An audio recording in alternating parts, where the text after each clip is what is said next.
వాలి సుగ్రీవుల కథ అనగానే మనకు అన్నదమ్ముల గొడవ, రాముడు వాలిని చెట్టుచాటు నుండి సంహరించడం మాత్రమే గుర్తొస్తాయి. కానీ ఈ కథలో చాలామందికి తెలియని లోతైన భావోద్వేగాలు, శాపాలు మరియు రాజకీయ కోణాలున్నాయి. వాలి సుగ్రీవుడు సోదర ప్రేమ ఎందుకు పగ్గగా మారింది? కిష్కింద రాజ్యానికి రాజు వాలి, తమ్ముడు సుగ్రీవుడు. వీరిద్దరూ ప్రాణానికి ప్రాణంగా ఉండేవారు. కాని ఒక చిన్న పొరపాటు, ఒక అపార్థం వీరి మధ్య చిచ్చుపెట్టింది. మాయావి మరణం మలుపు తిరిగిన కథ. దుందుభి అనే రాక్షసుడి కొడుకు మాయావి. ఇతనికి వాలి అంటే విపరీతమైన పగ. ఒక రాత్రి కిష్కిందకు వచ్చి యుద్ధానికి కవ్వించగా వాలి అతని వెంటపడతాడు. సుగ్రీవుడు కూడా అన్న వెంటే వెళతాడు. మాయావి ఒక పెద్ద గుహలోకి వెళ్ళిపోతాడు. వాలి సుగ్రీవుడితో, నేను లోపలికి వెళ్లి వాడిని చంపి వస్తాను, అప్పటివరకు నువ్వు ద్వారం దగ్గరే ఉండు అని చెప్పి వెళతాడు. ఒక నెల గడిచింది. గుహలోంచి రక్తం బయటకు వస్తుంది. రాక్షసుడి కేకలు వినిపిస్తాయి. తన అన్న చనిపోయాడని భావించిన సుగ్రీవుడు రాక్షసుడు బయటకు రాకుండా పెద్ద బండరాయితో గుహను మూసివేసి కన్నీళ్లతో రాజ్యానికి తిరిగి వస్తాడు. రాజ్యాధికారం అపార్థం. మంత్రుల ఒత్తిడి మేరకు సుగ్రీవుడు రాజుగా పట్టాభిషేకం చేసుకుంటాడు. కాని కొన్నాళ్ల తర్వాత వాలి తిరిగి వస్తాడు. సింహాసనంపై ఉన్న తమ్ముణ్ణి చూడగానే వాలి ఆగ్రహం కట్టలు తెంచుకుంటుంది. సుగ్రీవుడు ఎంత వివరించినా వాలి వినడు. తనను చంపి రాజ్యాన్ని ఆక్రమించాలని సుగ్రీవుడే గుహను మూసేశాడని వాలి నమ్ముతాడు. ఇక్కడే వాలి పెద్ద తప్పు చేస్తాడు.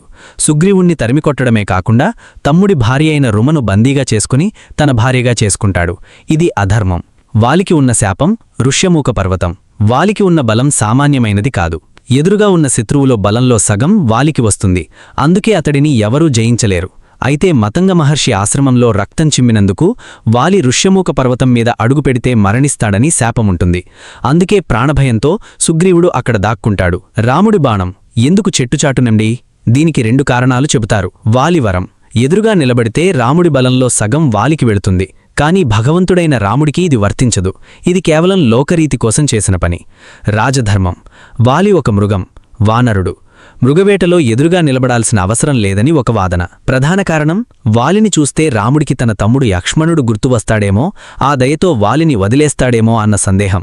అందుకే అధర్మాన్ని శిక్షించడానికి రాముడు మరుగున ఉండి బాణం వేశాడు. వాలి మరణం చివరి మాటలు. బాణం తగిలి పడిపోయిన వాలి రాముణ్ణి నిలదీస్తాడు. నువ్వు ధర్మమూర్తివి కదా, నన్ను దొంగదెబ్బ ఎందుకు తీశావు అని అడుగుతాడు. అప్పుడు రాముడు వాలి చేసిన తప్పులను, అంటే తమ్ముడి భార్యను అనుభవించడం ఎత్తిచూపుతాడు.